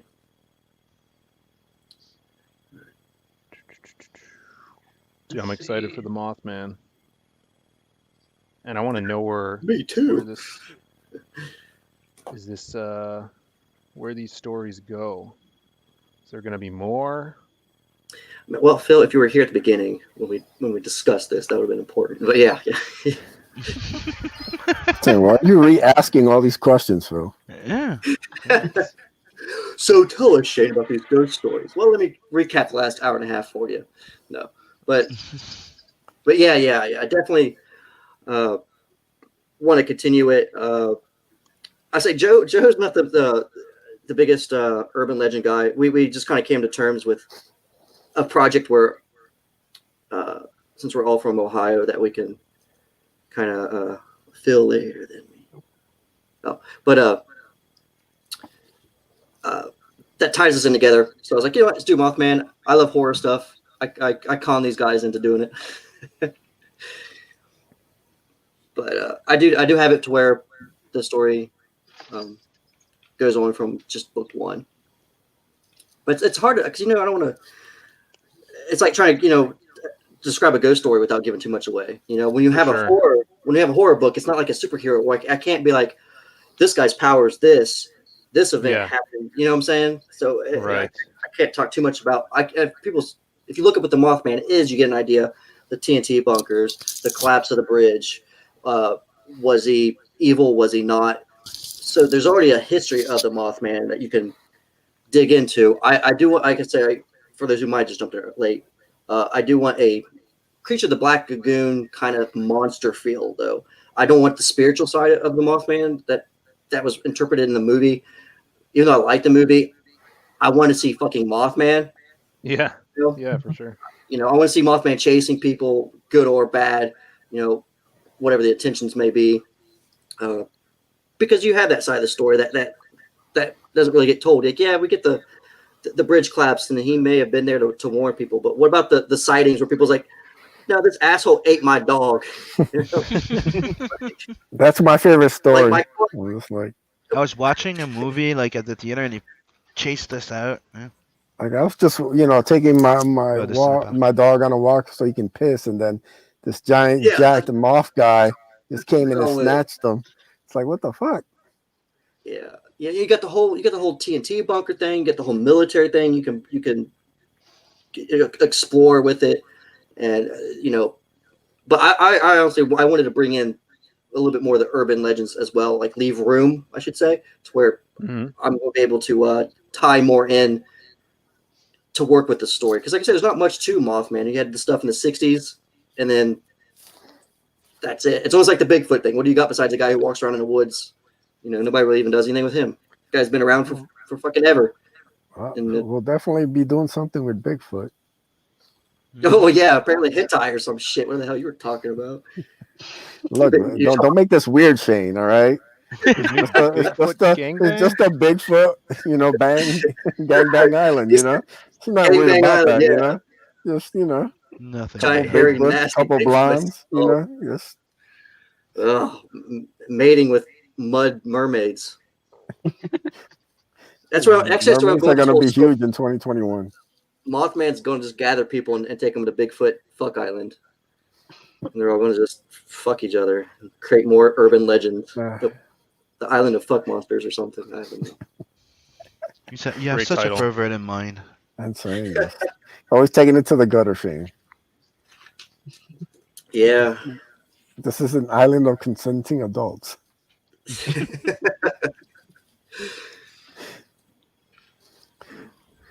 Yeah, there you go. I think I got it.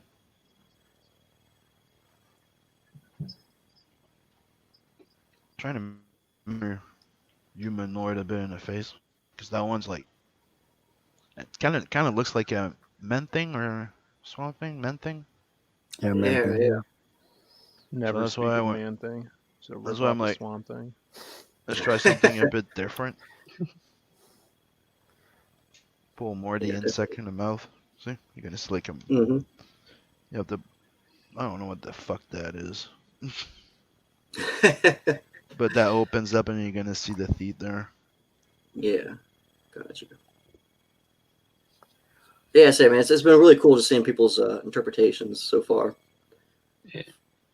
Like I say, man, I go to that festival every year, and everybody wants just to paint the damn black silhouette with the red eyes. I'm like, come on, man, we can do better than that.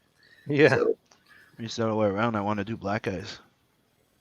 You want to do blackface? no, Black no. eyes. No, he said he wants to have sex with black guys. Oh, okay. Oh. Much better. Wow. Man, that went that way, huh? Yeah, I know, right? Shane, are you more of a Marvel or DC guy from back in the day? Back in the I was kind of a flip flop guy because I collected a lot of X-Men, Yeah. but the older I got, I definitely got more into Batman. You know, I was a late bloomer to the Superman. I really didn't really like Superman if I'm corny. Yeah. Um, I still don't. yeah, he's definitely, I don't know. But I did start collecting the thing. I collected the New 52 for a little bit with Superman. I know it's not the best era. I did try that out. I was a Booster Gold guy, though. I love Booster Gold. I know people don't like Booster Gold, but Oh, He was Booster's cool, awesome. Before Tom King got a hang of him. yeah, I mean, I liked Aquaman before Aquaman became popular now. I was one of those guys where everybody's like, oh, he just talks to fish. I'm like, motherfucker. He doesn't. I hate when people who don't know comics either and they come up to you. I mean, I'm not even a comic book savvy person, but you got those people like, oh, you like you like Aquaman? I'm like, you don't even fucking read comics anyways. You're just saying it because everybody. But now it's cool. Now that Jason Momoa, whatever the fuck, he's fucking made it cool. Did you read Jeff Johns' Aquaman? Yeah. In New 52? Mhm. I probably got about how many issues into that did I get? Because I mean, I did drop off the 52 after a while. Yeah, for sure. But man, yeah, the first like 10 or so issues, I know I had those. The art was great. Yeah. The story was actually really good, I thought. Yeah, man, those first like, man, not even like Jeff Parker took over, and those issues were great. You know, I think probably the last like probably 40 issues were all very good, and then they took Aquaman- off Jack Parker, and they ended up changing Aquaman completely, and it just kind of I think Fall certain off the cliff. characters just work better in their universe. Like if that makes sense. Like Aquaman in the team, you don't have him in the team though. If it didn't work and nobody fucking wants it, then don't keep fucking doing it. But you put Yeah. him in where he's in the whole Atlanta and fighting to be the king, and then you get the whole underwater civilizations that he fights.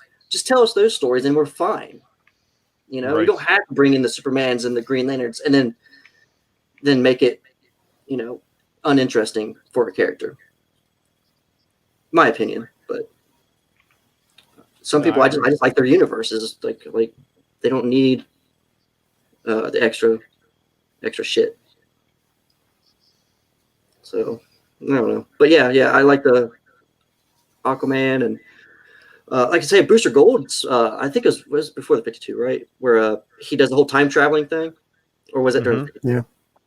Like That's that whole before. run, I thought was really cool. I was like, man, you know, Booster Gold was there when Barbara Gordon was you know shot. He tried to stop it like twice, I think, but you know, I can't remember the name. Was it Rex or Red? Something like that was like the time traveling guy with him. Yeah, Rex. Yeah. Mason? You know, he told him like a certain time. I mean, there is. I know we. Well, that's his dad too. Do you know that? Yeah. Yeah. He did the whole. There's certain times that's just fixed that you can't. You know, we've had those stories before, but it was just kind of cool them taking that route with Booster Gold. It worked. It made his character more fun. For sure. But I actually liked him. I remember one of the big books when I was in high school was the Death of Superman, Yeah, and he was on the He was on a Justice League team. It wasn't like the normal Justice League, right? It was yeah, like that Europe, was not Europe, was it?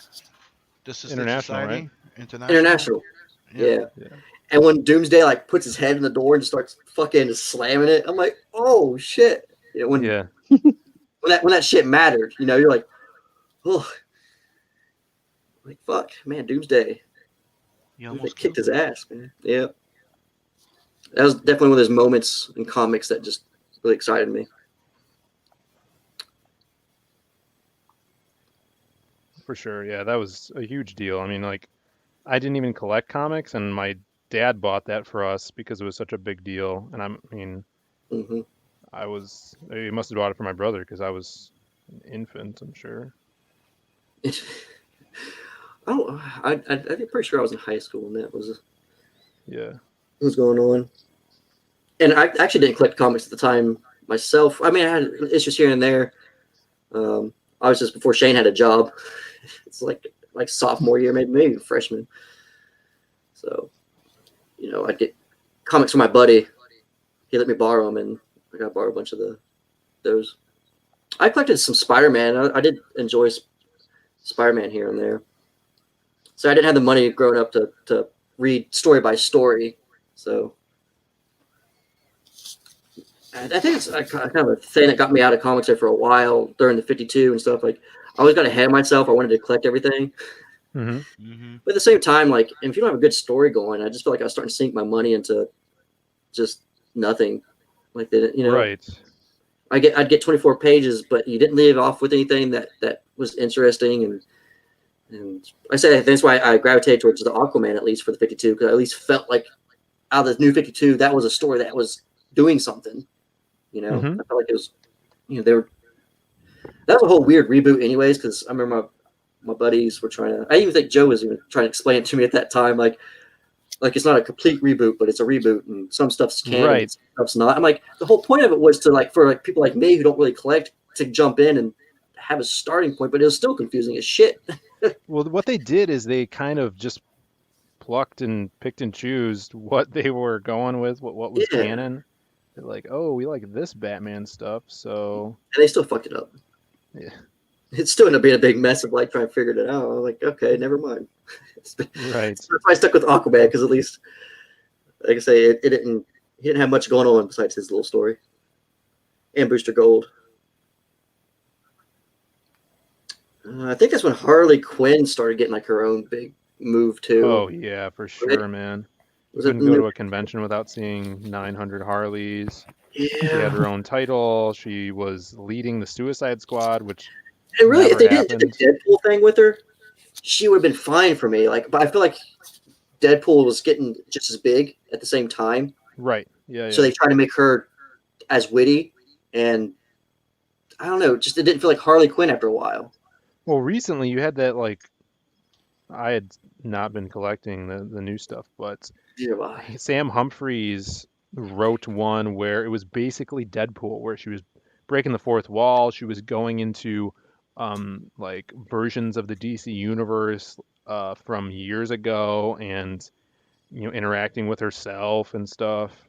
Hmm. So they basically did the whole Deadpool with thing with her. Yeah, you start definitely get that vibe from her after a while. It's like Hmm.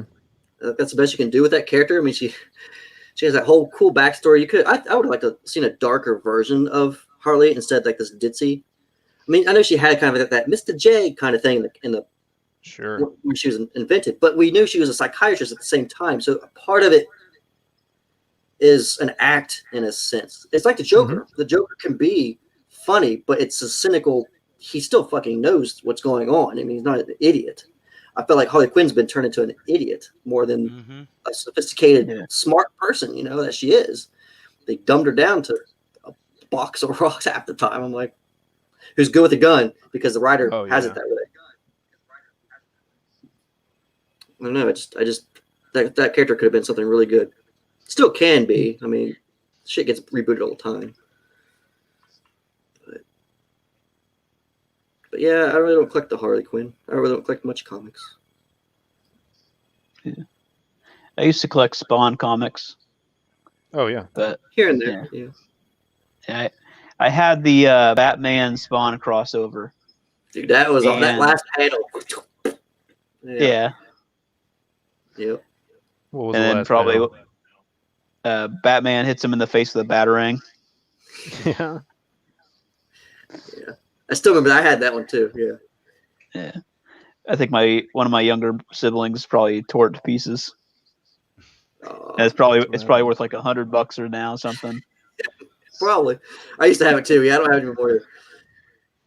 Yeah, Who's So yeah, that wasn't just that was a collaboration, right? Of like yeah. a couple people. I'm sure. Yeah, I can't remember. so we're getting close to the 2 hours. It's almost 8:30, and I know Shane has something to do soon. Yeah, vacation time's over for Shane. Yeah, I'm a going back to guy, work. man. I'm just glad I at least got to jump on some streams this week with you guys. It's hard for me to catch the streams. Like I said, I work third, so I try to jump in when I can now. So definitely go sign up for the Mothman. It's gonna be very interesting. And I'm we almost already did done. all our logouts. And we're waiting for Phil to show his little doodle and plug the lost pages. Yeah, Yes, yeah. I'm almost done. Oh, real quick, the Spawn Batman crossover. Doug Minch, Chuck Dixon, Alan Grant, Klaus Oh. Johnson. That one's shit. Nice. Some good names. All I gotta do It was a is fun remember read, names. man. It was definitely one of those just stood out. Yeah, no, I'm saying that because there was two. The other one, the Spawn Batman, it was by Frank Miller and Tom McFarlane. Yeah, I might have had both. Man, I think that's what I'm thinking of, Sim. I thought that's one where he had the boomerang going to his. Yeah, or battery. he chose the battering in his face in the end. Yeah. Yeah. You want to bury the hatchet? Bury this. Yeah. That was sweet. When you're a kid reading that, you're like, holy shit. Yeah, it's like when I was a kid, I read that. I was like, why the hell did he do that? But when you know that it's technically a companion piece to the Dark Knight, so you're having Batman from the Dark Knight Return in there. The Bane Breaking Bat was big too when I was growing up. Oh, sure. Yeah. When you had the weird somebody stepped in for Bruce. I can't remember the character's name, the blonde guy. Yeah, John Paul Valley. Ezra. Yeah. Talk about Azrael. Yeah, you As sucked on it. Bat. Yeah. I remember that whole spiel happening. Yeah, they've been trying to replace Bruce Wayne as Batman for a while. They tried with Dick Grayson too. Which would have been, I mean, to me, it's kind of like the Dragon Ball Z effect. I like when the story can move on, especially if it's that when you can. And I think Batman had that perfect opportunity to really grow that way with Dick Grayson coming in and then Damian being the new Robin. I actually was digging that. That's why probably the last time I really actually read Batman was when they started doing that. But then, like everything else in DC, Yeah. they rebooted it or something, or I can't remember exactly what happened. But I was like, yeah, I but love when stories has enough to move on. But that's the problem with IPs like that. It's like if you try to revamp them, right? You Mhm. change them, they become something else. So what's the point after a while, right? Like it's like the Marvel thing right now. They're suffering, right? Everybody goes to the goddamn movies. Everybody's like, oh, we fucking like Thor. They go buy the comic and it's a chick, and they go, that's not what. Well, I had And, this. and it's like that with all their characters. They get to know like one in a movie, like Iron Man, and then they go, Mhm. hey, why is it a young teen? Like what? Well, the bad thing about some of the mainstream books too is everything's been done except for the shitty stuff. There's nothing left to do besides crap. I mean, you've told the stories. You can only just hire different artists to tell the same story a bazillion times, and it's just I think the movies are going to start getting that they're starting to get that stagnated feel now too, because you can only do so much with Iron Man now in the movie. Or But it's one of the things that we've always saying with that. They tried to create new characters DC before. It was called Milestone, Mm. right? I think there's only one that actually survived it. It was Static. Icon was popular but not that long, Oh, yeah, right? yeah. But all those went away. But it's one of the things, like, they have iconic characters, right? It's just they're so at extremes. That's what kills them. No, it's like, oh, that doesn't work. Then we'll go to another extreme and trying something else, and then they end up killing everything, right? What they should do, it's Superman right now, Batman. Those old characters should be as miniseries right now. Like, when they know they got a cool original story, like one big like miniseries a year or something, like 4 issue, like make them less as a monthly, and then try new characters that have nothing to do with them, Yeah. and they live in the same universe. So less stories of the big ones that are a bit overdone, but keep them current Yeah, I got and lost in the Spider-Man introduce universe. other things. Yeah, I used to try to collect Spider-Man, but then it got really crazy with because I mean I always find the multiverses and stuff like that a little bit of a scapegoat to kind of play it. Well, if they don't like this story, then it was just a different universe. But then you get so much of that going on, you can't. It takes away the care of the character because if they die in one, you're like, oh well, I guess we got another universe that they exist in. So it kind of takes away that. Oh, okay, gotcha. Took me a second there. It's my little Mothman profile. Yeah, Yeah. he's creeping there. He's a creeper. He's creeping. Yeah, he's a creeper. Cool. Got a little moon behind him. Mhm. Pretty quick. Yep. Probably do some chess stuff afterwards, but yeah, I'm excited for the book, man. Everybody sign up Yeah. for the Mothman and get ready. When are we launching? Do you know? Yeah, we're going to be launching the last week of October. We haven't Nice, picked the that's exact day, but yeah. Yeah, I So- just tried another little different style. Oh, nice. I like that too because it has the mouse open a little bit more on that one.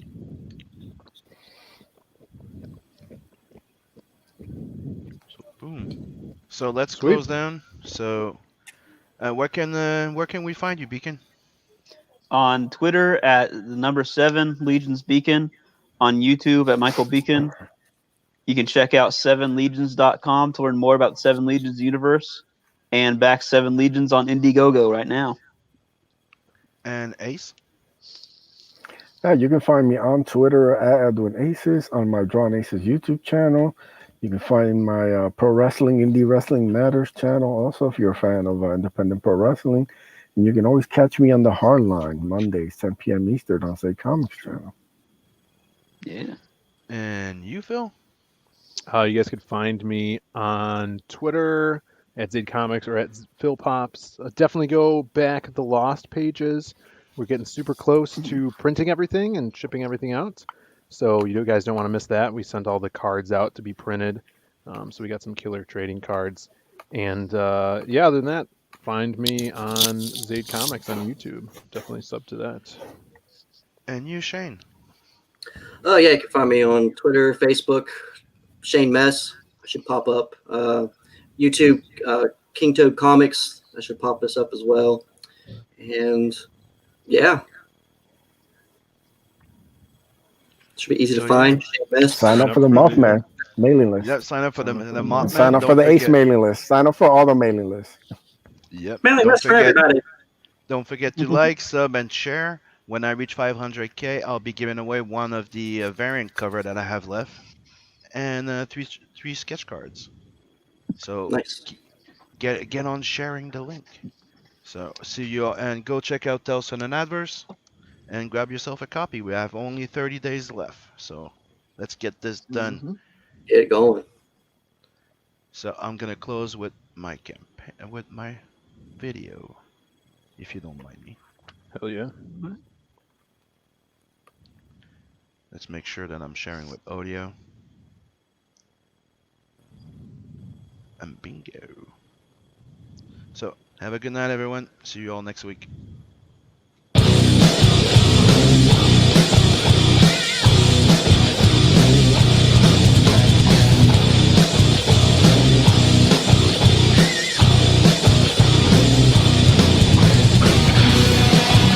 Tales from the Napverse.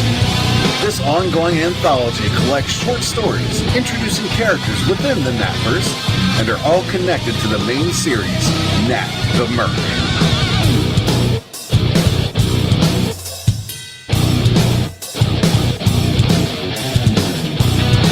64-plus page perfect-bound anthology series collects short stories introducing Nat, Lawani, Rose, Zen, and other characters within the Natverse that you'll get to know and love in this prelude.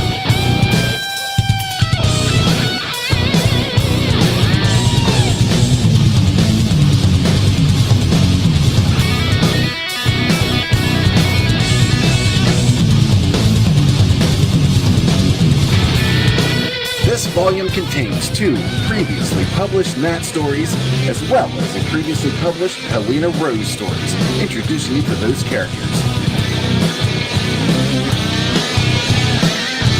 In addition, you'll also be receiving 2 brand new stories by Simon Sim-Paultier. Royal Rumble, colored by Seven Legions Michael Beacon. Also, Nat and Zed, colored by Spartan Scotsman of Xenotype. Arm up and fire off into the Natverse.